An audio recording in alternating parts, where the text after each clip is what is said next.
The Barbershop. It's a popular spot where men feel safe and let their hair down. So why not replace idle chat with constructive conversation? That's the idea behind an innovation in a town in South England to address the rising suicide rate of men. A project demonstrated at the World Government Summit in Dubai in February 2017 at this booth. Here in the edge of the government building with a lot of innovation projects is one very fascinating one that is truly grassroots for men's mental health. Unfortunately, men don't go for help at an early stage. They go when it's too late.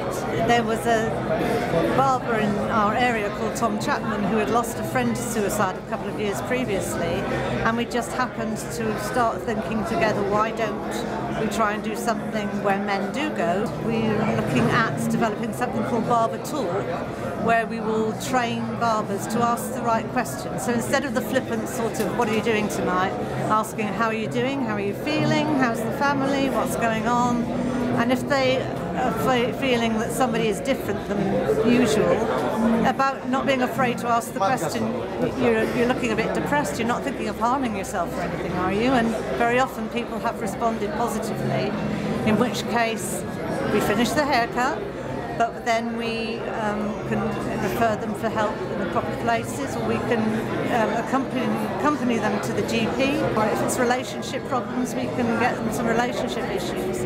The key is to chat about serious subjects in a non-clinical environment to ease anxiety and fear.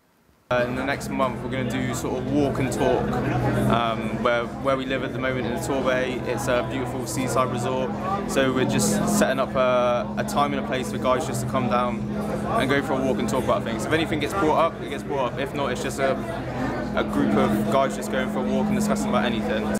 The Barbershop is also a place to promote physical health. More black men die from high blood pressure than from anything else. Of course, the Barbershop is a perfect place to talk about high blood pressure and other health concerns in the community. The Barbershop is not a medical setting, and so it doesn't have all of the negative psychological baggage that comes along with that.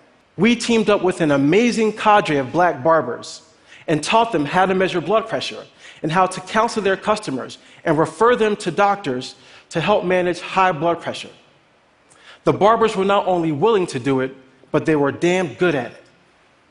Over a 3-year period, the barbers measured thousands of blood pressures, resulting in hundreds of black men being referred to doctors for medical care of their high blood pressure.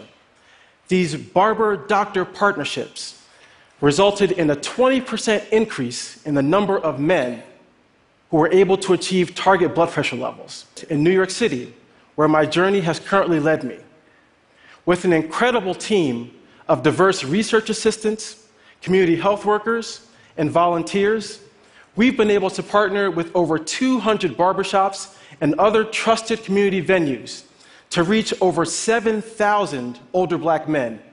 And we've offered high blood pressure screening and counseling to each and every one of them. We've been able to not only lower blood pressure in our participants, but we've also been able to impact other health indicators. A barber in Tennessee teaches kids reading and math skills in the chair, and a New York barber calls himself a default therapist. The value of gender equality in commerce, politics, peace building, the list is infinite. But we have to do more than help people see the logic with their minds. It's also about making them feel it in their bones. The Barbershop is also an initiative at the United Nations, part of the He for She campaign to encourage men and boys to support gender equality, at the heart of Goal 5 of the Agenda 2030 for Sustainable Development. The first Barbershop conference, held at the United Nations headquarters in New York in 2015, was a big success. A he for she is simply a man who supports women's human rights. I myself and the government of Suriname commit that we will continue to support women's human rights. Together with Suriname, we decided that more needs to be done to bring men into the room and into the conversation. We see this effort as being closely aligned with the UN Women He for She campaign. I am proud to say that all the male ministers in the Icelandic government have signed up for He for She.